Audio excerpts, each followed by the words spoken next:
Everyone, welcome back to my YouTube channel. I am Aditi और आज है अप्रैल 11th और अप्रैल 8 को मेरा पंजाब एंड सिंध बैंक का डॉक्यूमेंट वेरिफिकेशन था। अम, 8 को हमारा डॉक्यूमेंट वेरिफिकेशन था और हम 6 के निकले थे। क्योंकि मैं भोपाल से क्योंकि मैं छत्तीसगढ़ से हूँ और हमारा डॉक्यूमेंट वेरिफिकेशन भोपाल था, क्योंकि छत्तीसगढ़ का zonal office Punjab and Sind bank का भोपाल है। So we had to travel all the way to Bhopal and yeah just for a day of document verification as I have told earlier. तो हम 6 को बैठे थे शाम के एंड सुबह 7 बजे पहुँचे। And such a huge coincident and such a small world it is. हमें जो 2 लोग जो भिलाई के हैं, जो लोग तो मेरे सिटी के हैं, उन्हें भी हमारी ही कैबिन में सीट मिली। मैं, मेरे मम्मी-पापा, मेरे फ्रेंड जा रहे थे मेरे साथ भोपाल। और 2 लोग जो मेरे सिटी से हैं, उन्हें भी मेरे साथ ही हमारी ही कैबिन में सीट मिली, जाते वक़्त भी एंड आते वक़्त भी। Like so bizarre, such a small world. मैं उन लोग का नाम नहीं लूँगी because of privacy reasons obviously. But yeah हम शाम के 6 बजे निकले, सुबह 7 बजे पहुँच गए। 7 बजे पहुँच के हम अपने एयरबीएनबी चले गए, वो 2 लोग अपने होटल चले गए। सो एयरबीएनबी जाने के बाद हमने वहाँ पे रेस्ट किया या फिर शाम के मैं और मेरा फ्रेंड, हम दोनों हमारे पास में ही एक अश्मिता मॉल था भोपाल का। मुझे लगा कि वो हो सकता है मॉल है, तो चलो एक बार देख कर आते हैं क्या है, कैसा है। जो भोपाल वाले होंगे वो लोग समझ गए होंगे कि मैंने ऐसा रिएक्शन क्यों दिया। So I went to Ashmita mall and I found out that वो मॉल कम और बाय वन गेट फोर का के शॉप्स का कॉम्प्लेक्स ज़्यादा है। सो लेकिन still I had fun because मुझे एक अच्छी सी शॉप मिली, नॉर्थ ईस्ट समथिंग कुछ करके, वो अश्मिता मॉल के थर्ड फ्लोर में थी। सो मेरे को ऐसे मज़ा आ गया वहाँ से शॉपिंग करके। वैसे वहाँ पे इतने कुछ खास कपड़े नहीं थे, कहीं भी कुछ खास कपड़े नहीं थे, स्पेशली मेरे साइज़ में तो बिल्कुल ही नहीं थे। मेरे को तो ऐसे दुकान वाले स्टार्टिंग में ही भगा दे रहे थे कि आपके साइज़ का नहीं है। आप जाओ इनडायरेक्टली कि आपके साइज़ का हमारे पास नहीं है। बट फिर मुझे अश्मिता मॉल के से ground floor, first floor, second floor में मुझे वो एक शॉप दिखी नॉर्थ ईस्ट करके। वहाँ पे उन्होंने थोड़े ठीक कपड़े रखे थे, मेरे साइज़ में थोड़े ठीक कपड़े। आई got this, you know I got this. I know इसका प्रिंट जो है वो बहुत पुराना हो चुका है, इसका डिज़ाइन, इसका पैटर्न बहुत पुराना हो चुका है, but still I got it I because ये 100 रुपए का है। इसलिए मैंने इसे लिया क्योंकि उस नॉर्थ ईस्ट वाली शॉप में पूरी चीज़ें 100 रुपए की थी। So I got this and it is so big, it is so freaking big. इसका फुल स्लीव है, इसका स्लीव थोड़ा खुल नहीं रहा है। हाँ, तो ये फुल स्लीव है और ये इतना ज़्यादा कंफर्टेबल है क्योंकि इतना ज़्यादा बड़ा है कि मेरे वैसे झोले जैसे आते हैं। So like just because of comfort and just because it was so cheap मैंने इसको लिया। एंड मैंने ना घर आके देखा कि इसमें एक छोटा-सा, मोटा-सा, लाइक ये देखो इतना बड़ा होल है इसमें, एक दिख रहा है? या इतना बड़ा होल है, इसलिए 100 रुपए का है। खैर, एंड आई गॉट दिस। ये भी मैंने I got this for 100 rupees, वहाँ पे सब चीज़ 100 रुपीज़ की थी। So I got this also. It's like a baby doll top. इसको ये सिंपल है, क्लीन है। इसका कलर जितना दिख रहा है उससे हल्का सा और ज़्यादा डल है, बट आई फेल्ट लाइक कि मैं इसे स्टाइल कर सकती हूँ, that's why I got this. So मैं स्टाइल करके दिखाऊँगी बाद में। सो या इतनी 2 चीज़ें ली। फिर ये हम शाम के गए थे अश्मिता मॉल एंड देन फिर सुबह हुआ तो हम मेरे डीवी के लिए निकल गए। हम जहाँ मुझे लगा था कि मेरा डीवी है, कोलार रोड में था मेरा डीवी, कि कोलार रोड के पंजाब एंड सिंध बैंक में। हम पहुँचे वहाँ पे, हमने हमारे एयरबीएनबी से हमने सिर्फ 1 मिनट की दूरी पे था वो वाला पंजाब एंड सिंध बैंक का ब्रांच। और क्योंकि वो वहाँ था मुझे लगा कि वही है ज़ोनल ऑफिस तो इसलिए मैंने इतने पास में उसके एयरबीएनबी किया था बुक। लेकिन फिर मुझे वहाँ पे जाके पता चला कि it was not the zonal office, it was just a random branch of Punjab and Sind bank. फिर मैं ऐसे वो गई, पैनिक हो गई कि अरे भाई कहाँ है करके। फिर हमने दूसरा कैब बुक किया और फिर वो घूमते-फिरते वो एग्ज़ैक्ट लोकेशन दिखा भी नहीं रहा था एक्चुअल ज़ोनल ऑफिस का। फिर ले दे के हम पहुँचे, वो जो पहले जिस ब्रांच में चले गए थे गलत वाले में, उन्होंने हमें करेक्ट एड्रेस दिया कि कहाँ है एक्चुअल ज़ोनल ऑफिस। तो हम घूमते-फिरते कैब में भी एग्ज़ैक्ट लोकेशन उसका नहीं दिखा रहा था। दे शुड अपडेट भाई, भोपाल में ऐसी बहुत सारी चीज़ें हैं जो बिल्कुल भी उनका लोकेशन अपडेट नहीं है, तो ढूँढने में बहुत प्रॉब्लम हो रही थी चीज़ों को। तो कैब वाले भैया को भी नहीं पता था और कैब वाले भैया ने बताया कि वो कोलार रोड जो है वो बहुत बड़ा है, लाइक वो बहुत ही बड़ा है। वहाँ पे एक ही चीज़ की 10 ब्रांचेज़ आ जाएँगी और आप कन्फ्यूज़ हो जाओगे कि जाना कहाँ है। तो फिर लेकिन फिर भी मैं पहुँच गई, मैं लेट पहुँची। फिर आता है डॉक्यूमेंट वेरिफिकेशन का टाइम, उस टाइम पे हमें बहुत देर तक बिठा के रखे। सबसे पहले हमारा एलपीटी हुआ। एलपीटी बहुत ईज़ी था। हमसे क्या हुआ, एक मैम थी, मैम ने हमें बुलाया। हमसे पूछा कि हमसे पहले बोला कि लिखो करके वो, और वो जो टॉपिक था ना वो थोड़ा ऐसे tele services something, Tata related, tele services something related एक बुक से वो बोल रही थी और हमें लिखना था। और फिर उन्होंने हमें पढ़ने के लिए दिया कि उसे पढ़ लो, तो पढ़ तो सब लोग अच्छे से लिए, लेकिन लिखने का सबको इतना ज़्यादा टेंशन था क्योंकि मोस्ट ऑफ द लोगों का ऐसा था कि हिंदी मतलब एकदम आदत छूट गई है लिखने की। तो एलपीटी और सबका होना था, तुम 10th पढ़ो या 12th पढ़ो। वहाँ पे हमने पूछा उनसे कि कुछ लोगों का 10th था, मेरा ग्रेजुएशन में हिंदी था। मेरा ग्रेजुएशन और 8 तक हिंदी था, 9th 10th में मेरा संस्कृत था, ओके। कुछ लोगों का 10th में भी हिंदी था, तो उन्होंने पूछा कि मेरा 10th में तो है हिंदी, और हमारे ईमेल में लिख कर आया था कि 10th और 12th में अगर हो तो आपको एलपीटी नहीं दिलाना पड़ेगा। लेकिन स्टिल उन्होंने वहाँ पे बोला, जो मेन वाली मैम थी, जो सबको बता रही थी कि क्या-क्या करना है, अपने सबऑर्डिनेट्स को भी जो बता रही थी, तो उन्होंने बताया कि नहीं, नहीं सबका एलपीटी होगा, लाइक एक वो है, एक प्रोसेस है, वो करना ही पड़ेगा। भले आपका हिंदी 10th में हो, 12th में हो, ग्रेजुएशन में हो, ना हो, उससे कोई लेना-देना नहीं है। सो एलपीटी तो सबका हुआ, रीडिंग हुआ, राइटिंग हुआ, बोथ। तो सब लोग ने पढ़ अच्छे से लिया, सब लोग ने लिख भी अच्छे से लिया क्योंकि सब लोग उसी स्टेट से थे मोस्टली जहाँ पे हिंदी का था, मतलब हिंदी बोली जाती, हिंदी है स्टेट लैंग्वेज ऑफ़िशियल वाली। बस एक पर्सन ऐसे थे जो साउथ के थे। वो पता नहीं एग्ज़ैक्ट, मुझे याद नहीं कि वो साउथ से कहाँ थे, लेकिन उन्होंने छत्तीसगढ़ से भरा था, तो मुझे नहीं पता। उनको आई थिंक हिंदी आती थी, लेकिन मैंने उनसे उनसे मेरी कोई बात नहीं हुई। बट उन्हें हमने उनसे कुछ पूछा तो उन्होंने तो अच्छे से हिंदी में जवाब दिया। सो आई थिंक उनका भी हिंदी का एलपीटी अच्छे से हो ही गया। बाकी जो मैम थी हिंदी वाली, वो भी बहुत ज़्यादा मतलब स्ट्रिक्ट नहीं थी एकदम, अच्छी थी वो। फिर उसके बाद आता है डॉक्यूमेंट वेरिफिकेशन का बारी। मेरा डॉक्यूमेंट वेरिफिकेशन के टाइम जब जितने टाइम में मेरा आया वैसे ही उन्होंने बोल दिया बेटा आप जाके लंच कर लो। फिर मैं ऐसे और वो हो गई कि भाई सबका डॉक्यूमेंट वेरिफिकेशन हो गया, सिर्फ 4-5 लोगों का डॉक्यूमेंट वेरिफिकेशन बाकी था लंच तक ना। तो हमने फिर लंच किया, लंच भी अच्छा था। उन्होंने ऐसे जो मँगवाते नहीं है प्लेट कहीं से, उन्होंने वो मँगाया था, मैं ऐसे फ़ोटो डाल दूँगी यहाँ पे। ये देखो ये प्लेट्स ऐसे मँगाए थे उन्होंने और ऐसा-ऐसा खाना था। सो या अच्छा खाना था, बहुत अच्छा खाना था, बिल्कुल भी बुरा नहीं था। आराम से खाया जा सकता था। तो उन्होंने खाना-पीना किया, फिर उसके बाद धीरे-धीरे करके बाकियों का एलपीटी हुआ। एलपीटी नहीं सॉरी डॉक्यूमेंट वेरिफिकेशन हुआ। तो डॉक्यूमेंट वेरिफिकेशन में उन्होंने मेरा डॉक्यूमेंट वेरिफिकेशन बहुत जल्दी हो गया क्योंकि जिन लोगों का हो रहा था उनसे मैं पूछती जा रही थी कि कैसे-कैसे, क्या-क्या करना है, कि अभी से पहले से क्या अरेंज करके रखूँ। तो उन्होंने मुझे बता रहे थे सब लोग, पहले से ही बता चुके थे कि ऐसे-ऐसे अरेंज करके रखो। जैसा वहाँ जीमेल में जिस ऑर्डर में आया है उसी ऑर्डर में हम लोग चेक कर रहे हैं पूरी फ़ोटोकॉपीज़, तो अपनी फ़ोटोकॉपीज़ में साइन करके रखो। उसी में उसी ऑर्डर में स्टेपल कर दो। तो मेरा इस कारण से पहले से अच्छे से जल्दी से डॉक्यूमेंट वेरिफिकेशन हो गया। उस टाइम पे सबका एक-एक करके बायोमेट्रिक हो रहा था।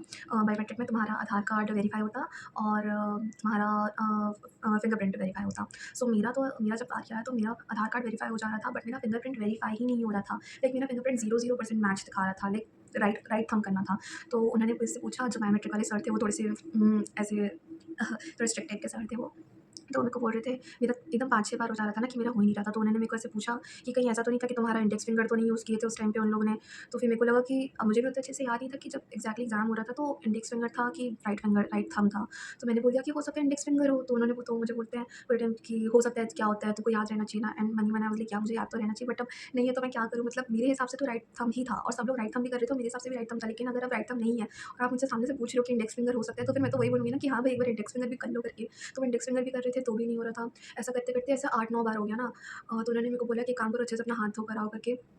तो मैं अपना हाथ ऐसे रगड़-रगड़ के धोई। मेरा जो लेफ्ट फिंगर में जो थंब प्रिंट लगाना था ना डॉक्यूमेंट वेरिफिकेशन में, तब मेरे लेफ्ट थंब में इंक था। मैं उसको भी अच्छे से धो कर आई जस्ट इन केस हो सकता है लेफ्ट थंब लिए हों। मेरे को बिल्कुल भी याद नहीं आ रहा था उस टाइम पे, मैं बहुत ज़ोर से पैनिक कर रही थी क्योंकि हो ही नहीं रहा था ना। तो फिर उसके बाद मैं गई हाथ धो के, तब भी नहीं हुआ। तब मैंने मतलब मेरी मेरी लेफ्ट हैंड का इंडेक्स फिंगर, मेरा लेफ्ट थंब वो भी उन्होंने ट्राई मार लिया। मेरा राइट थंब, मेरा राइट इंडेक्स फिंगर सब उन्होंने ट्राई मार लिया लेकिन वो हो ही नहीं रहा था। फिर फाइनली 14-15 बार करने के बाद, मतलब हाथ धो के आने के 4-5 बार करने के बाद मेरा राइट थंब फाइनली वेरीफाई हुआ और 96% मैच आया। मेरे को तो लग रहा था कि मैं उस वाले केस में ऐसे ना फँस जाऊँ कि जो अभी एमपीएस क्लर्क में केस चल रहा है ना कि दूसरे लोग आके दूसरे लोग का एग्ज़ाम दिला दे रहे हैं। मेरे को लग रहा था हो गया मेरे साथ वही हो रहा है, बट ऐसा कुछ नहीं था। मैंने अपना एग्ज़ाम खुद दिलाया था। तो या और मैंने तो डाला भी है कि मेरे साथ आईएफएस क्लर्क एग्ज़ाम में हुआ क्या था एग्ज़ैक्टली। एनीवेज़ सो मेरा फिर बायोमेट्रिक भी हो गया। मैं तो ऐसे रो देने वाली थी, ऑलमोस्ट रोने वाली थी। अगर अगर वो 3-4 बार और नहीं हुआ रहता ना, क्योंकि मैं सर से पूछ रही थी कि सर अगर मेरा बायोमेट्रिक टेस्ट अगर नहीं वेरीफाई हुआ तो क्या होगा? और वो एकदम चुप थे ना, वो कुछ नहीं बोल रहे थे। लाइक क्या होगा? जैसे कि जो भी होगा बहुत बुरा होगा, मत ही जानो इसलिए मैं कुछ नहीं बोलूँगा। वैसा रिएक्शन था उनका।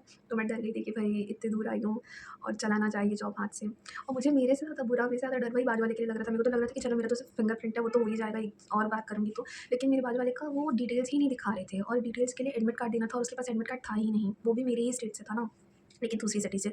सो वो भी मतलब वो तो उसने तो प्रॉपर बायोमेट्रिक वाले सर से लड़ दिया था कि सर आप ऐसे करो, ऐसा मत करो, ऐसा करो। तो ऐसे थोड़ा-सा लड़ाई वाला माहौल, हल्का-सा एक बहस टाइप वाला चीज़ हो गया था। बट फिर इवेंचुअली उसका भी हो गया जब उसको फाइनली याद आया कि उसका एग्ज़ाम एग्ज़ैक्टली किस दिन था। उसका 2 तारीख को एग्ज़ाम था और बहुत सारे लोगों का 29 को ही एग्ज़ाम था, 29 नवंबर को। उसका डिसेंबर 2 को था। तो उसको एग्ज़ैक्टली कौन से डिसेंबर को है याद नहीं आ रहा था। तो उसका भी फाइनली हो गया। प्लीज़ याद रखना ये सब चीज़ें कि आपने कौन-सा, अगर इन फ्यूचर के लिए कि कौन-सा थंब आप लोगों ने प्रिंट किया, मतलब दिया है अपना वहाँ पे। और अपने एडमिट कार्ड का भी पहले से फ़ोटो खींच के रखना, एक्स्ट्रा एडमिट कार्ड रखना। अब तो मैं भी यही करने वाली हूँ क्योंकि मेरे पास भी कभी एक्स्ट्रा एडमिट कार्ड रहता नहीं था, मैं नहीं निकालती थी। लेकिन यहाँ बहुत ज़रूरी है ये सब चीज़ें। सबका जितने भी लोग आए थे सबका हो गया था डॉक्यूमेंट वेरिफिकेशन आराम से। एंड फिर सब अपने-अपने घर चले गए। और डॉक्यूमेंट वेरिफिकेशन के टाइम पे नहीं, मेरे को जब ट्रेन में ही वो 2 लोगों ने मुझे पहले ही बता दिया कि एक्चुअल में हमारा ट्रेनिंग, मेरे को लग रहा था कि हमारा ट्रेनिंग ज़्यादा से ज़्यादा रायपुर होगा या उससे ज़्यादा से ज़्यादा भोपाल होगा क्योंकि भोपाल में ज़ोनल ऑफिस है। मेरे को पता चला कि पंजाब और सिंध बैंक का ट्रेनिंग दिल्ली और नोएडा में होता है। मैं छत्तीसगढ़ से हूँ, मेरे को दिल्ली नोएडा जाना है। दिल्ली नोएडा लाइक भाई वो वो सिटी, ये दोनों सिटी इतने स्कैरी हैं। जब मेरे को पता चला कि दिल्ली नोएडा जाना है, I was kind of happy क्योंकि मैं बहुत टाइम से कहीं नहीं गई हूँ। But then again I was like हैं, दिल्ली नोएडा जाना है, वहाँ होगी ट्रेनिंग हमारी, इतनी स्कैरी सिटी। बट ठीक है, अब जाना है तो जाना है भाई, क्या कर सकते हैं, उसकी तैयारी करेंगे। सो या फिर उसके बाद हमारा डॉक्यूमेंट वेरिफिकेशन हो गया 8 तारीख के। फिर रात के हम गए थे घूमने के लिए, मैं, मेरे मम्मी-पापा और मेरा फ्रेंड न्यू मार्केट भोपाल की। और न्यू मार्केट से की मैंने जितना मैंने सोचा था उससे बहुत ज़्यादा कम शॉपिंग। कितना टाइम हो गया है? 18 मिनट हो गया, मैं 18 मिनट से बोली जा रही हूँ। तो न्यू मार्केट में की थी मैंने, बहुत सारी शॉपिंग की, कोई बात नहीं, इतना बोल दिया तो इतना भी बोल ही लेते हैं। ये दिस स्टोल, तो बॉटम से एक स्टोल चाहिए था, तो मेरे को ये 70 रुपीज़ में I got this stole from New Market. वही वो न्यू मार्केट वाले भी मेरे को ऐसे बोल के भगा देते थे कि आपके साइज़ का नहीं है करके, आप जाओ करके, आपके साइज़ का हम कपड़ा नहीं रखते। और बहुत ज़्यादा रिपीटेड क्लोथ्स, मतलब इतना ज़्यादा बड़ा मार्केट था और इतनी ज़्यादा लड़कियों की शॉप्स वहाँ पे, लाइक 99% वहाँ पे सिर्फ लड़कियों की शॉप्स थे, लेकिन सबने ऑलमोस्ट सेम कपड़े रखे थे, लाइक कुछ एकदम जैसा मेरा हेयर स्टाइल वैसे कपड़े तो कहीं नहीं मिले मुझे, मतलब बहुत बेसिक ही कपड़े रखे थे। तो या मैंने सबसे पहले ये स्टोल लिया 70 रुपीज़ में। आई लव दिस स्टोल, मतलब सबसे ज़्यादा क्यूट वाला प्रिंट यही था, तो मैंने ये वाला उठा लिया। फिर उसके बाद आई got this belt. This belt, मेरे को ऐसा बेल्ट बहुत टाइम से चाहिए था, लाइक ऐसा वाला। सो ये 350 में बेच रहे थे, बट फिर मैंने ऐसे बार्गेन करके 250 में लिया इसको, और वो 250 के लिए वो बंदा इतनी जल्दी माना कि मेरे को ऐसा लग रहा था कि अगर मैं 100 रुपये भी बोलती तो वो दे ही देता मुझे। So I got this and this, ये इसका I got this for 650, this kurta.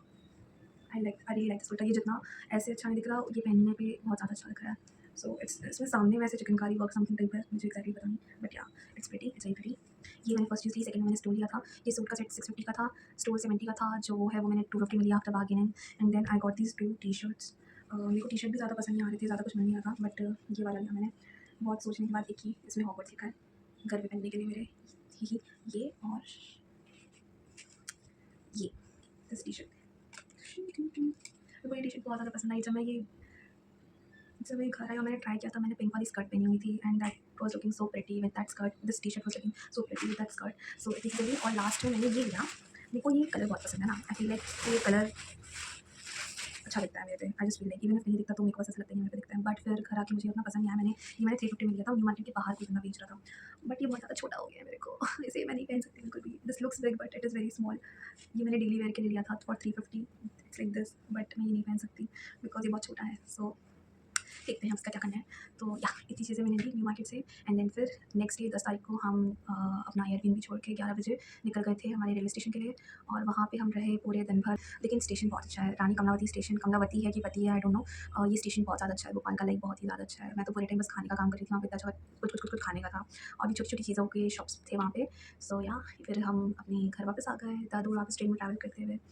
That's it. कितना देर का ब्लॉग है भाई, 23 मिनट्स का, कोई नहीं देखने वाला ये ब्लॉग भी नहीं, कोई नहीं देखने वाला ये वीडियो। आज मैंने सोचा था कि मैं ब्लॉग बनाऊंगी भोपाल का, बट दिस डम idiot it's so bad at blogging. मतलब मेरे को जितनी चीज़ों का वीडियो लेना चाहिए था, उनमें से किसी भी चीज़ का मैंने वीडियो नहीं लिया, और रैंडम स्टूपिड चीज़ों का वीडियो लिया है। सो वो ब्लॉग मैंने सिर्फ प्लान किया था अच्छा खासा कि मैं लूँगी, but it did not happen. But अब ट्रेनिंग में जाने वाले हैं हम दिल्ली, हो सकता मतलब मोस्ट प्रोबेबली दिल्ली ही जाएंगे, 95% श्योर कि दिल्ली ही जाएंगे। अब कहीं और भेज दिए, यही रायपुर में ही भेज दिए छत्तीसगढ़ की तो अलग बात है, बट या अभी तो यही है कि हम दिल्ली जाएंगे। तो मैं दिल्ली का मैंने सोचा कि मैं बहुत अच्छे से ब्लॉग बनाऊंगी, लाइक एकदम विस्तार से, एकदम आराम से एक एक चीज़ का वीडियो लूँगी। And till then take care you guys, and see you guys in the next video.